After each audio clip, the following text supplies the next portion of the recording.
Good morning. Today we're going to be talking about hip-hop's impact on African American communities, specifically New York City. Hip-hop goes back to the late 1970s and early 1980s to the New York boroughs of the Bronx, Harlem, Queens, and Richmond, which are mostly populated by African Americans. According to Billboard's Top 100 Songs of 2006 to 2018, in Christian First lyrical analysis, 95% of these songs included violent imagery. Additionally, Bushman's psychological journal concluded that the teen mind is less developed than the adult mind because it's still in the process of growing, and therefore it can adapt easier to beliefs and scripts that it's listening to and mirror those behaviors, in this case, the violent imagery portrayed in hip-hop songs. Furthermore, New York's criminal justice statistics presented the annual statistics of the aggravated assaults of juvenile and adolescent offenders. It concluded that between the Bronx, Harlem, Queens, and Richmond, the total adolescent and juvenile offenders were at a total of 1,236, while the rest of the state added to only 85. Hip-hop is not always presented as bad with negative impacts, according to Dr. Travis in his 2013 journal, where it presented that there are certain themes in hip-hop that do have a positive impact in the individual's mental health and therefore the overall well-being of a community.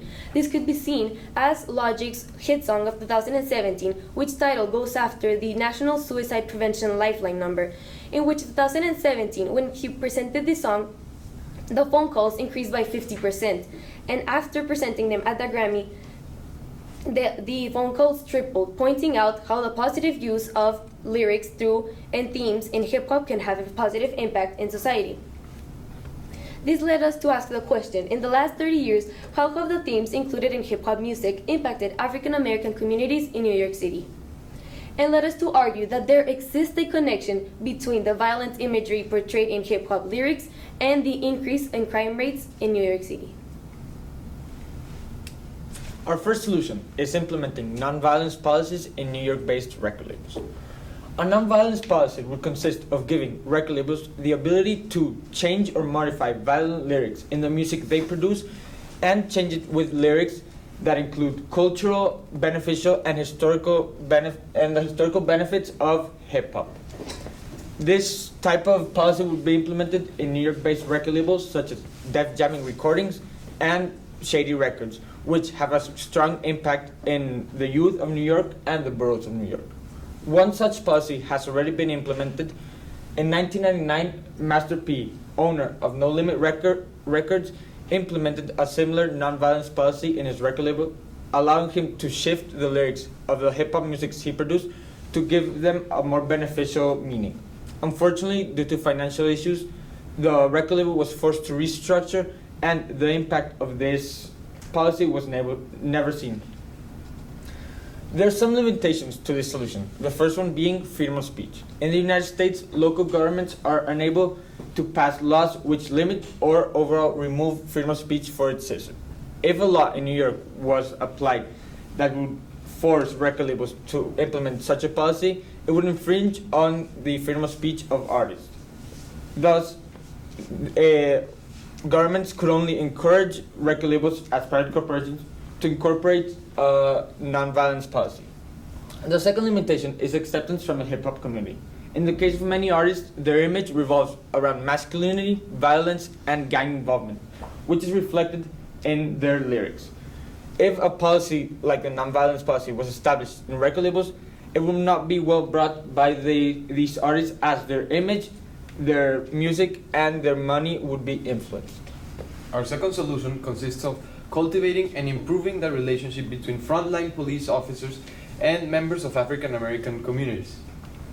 This will be done through regular meetings with community leaders and to provide extensive communication of the situations going around in the community and give the community members the ability to have insights with police officers on what they should be doing in the community. The other thing that is very important is for these frontline police officers to engage with the youth. This can be done through several different ways. One of them being, if they see some kids playing a game of pickup basketball on the streets, maybe stop and play with them for a while, talk to them, or if they see them walking home on their way from school, stop, ask them how they're doing, if they're doing okay, if they need anything, so that the youth can slowly start trusting police officers again and feel that they have their assistance in any time they need and they do not feel overwhelmed. There will also be surveys provided for feedback to see if the solution is actually working and this implementation is efficient. And the main objective of this solution is for hip hop artists to realize the good that police officers are doing in their communities and that they stop using negative connotations in their lyrics. There are, however, some limitations to this solution. The first one of them being that the community image of police officers has been damaged by some of the violent acts some of the police officers have caused, and also, especially in New York City, the NYPD has a special division called the rap unit, which goes around and rates places where there is rap music on their level of danger from low, medium to high, and this may make it difficult for community members to begin trusting police officers again.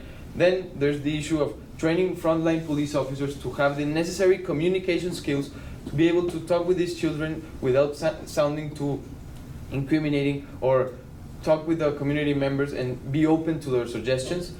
And there's also there are few ways of measuring results besides the survey to see if this solution is actually efficient. So these are some of the limitations of the solution. Finally, our third solution consists of implementing after-school hip-hop programs for African American teenagers in the aforementioned boroughs of New York.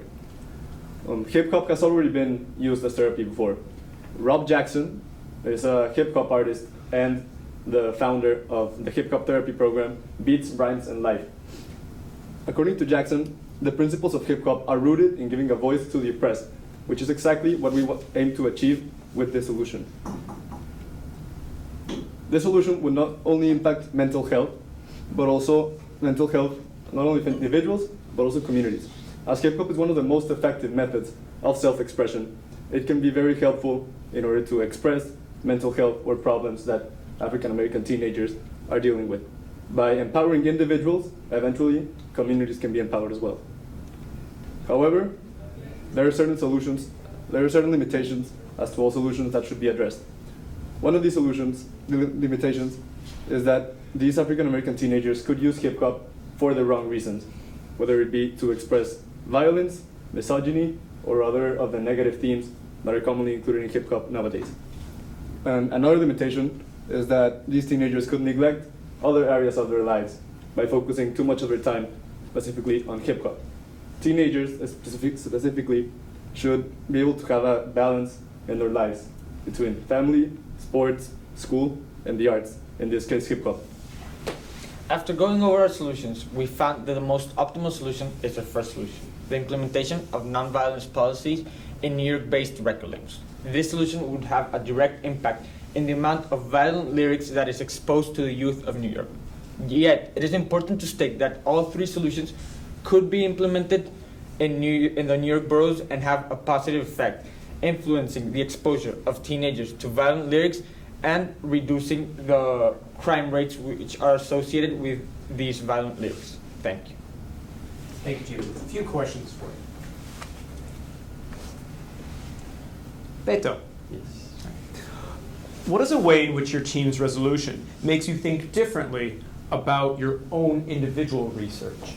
So a way that my team's resolution makes me think differently about my own individual research, I focused on the ethical lens and really analyzed the crime rates, especially in Queens, the Bronx, and Brooklyn, in these places. And after looking at my team's resolution, we decided that our first solution would be the most efficient, and it's something that I have not looked before. I had not looked at before for No Limits Record, for the No Limits Record solution. So when I looked at that and realized how it would help reduce these crime rates, I was much more fulfilled with my research, and it made me look differently at, instead of thinking negatively about how the crime rates, it will be very difficult to solve these very high crime rates in these boroughs of New York. With this solution, maybe, with our resolution, maybe they can be decreased. Thank you. Anna.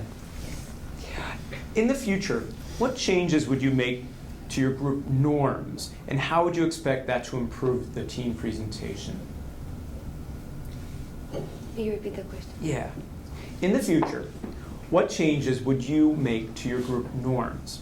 And how would you expect that to improve the team presentation? In the future, some changes that I would like and think that would have a great improvement in our presentation would be finding some way to add consequences if we don't imply the norms that we had said before. For say our group, we had established very clearly how we wanted to meet, for say before classes, peer reviewed each other before finally coming to the final revisions, etc. But we find ourselves not actually completing these norms, not 100%. So I think that finding a way that we could find a consequence through ourselves for us to continue to imply these norms efficiently will help us improve our overall IRRs and TMPs in order for us to be more aware of what we're representing beforehand and feel more confident about it. Thank you. Mateo. In what way did you improve your ability to work with a group as a result of this project? May you repeat the question? Yeah.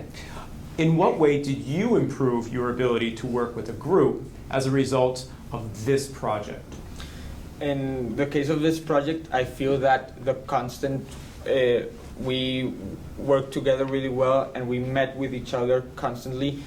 This was the case when we were discussing our solutions.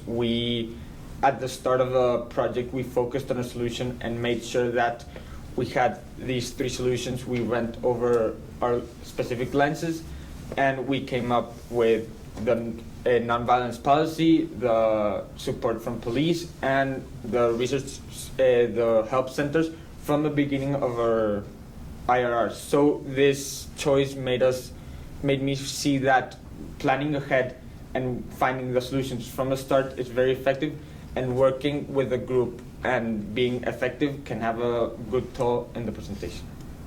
Thank you. Juan Diego. Having finished your project, what, if anything, do you consider to be a gap in your team's research that, if addressed, would make you feel more confident about your conclusion? So I would definitely say that a gap in our team research that, if addressed, would make us feel more confident about our own conclusion is that we only focus on hip-hop as a broad music genre without taking into account that hip-hop actually has many subgenres inside of it, which are not all bad, which do not promote misogyny or violence. So maybe if we spend more time focusing on those subgenres, we could have a more complete view of hip-hop as a whole and come to better conclusions that included hip-hop as a whole rather than generally. Thank you. Great job, team.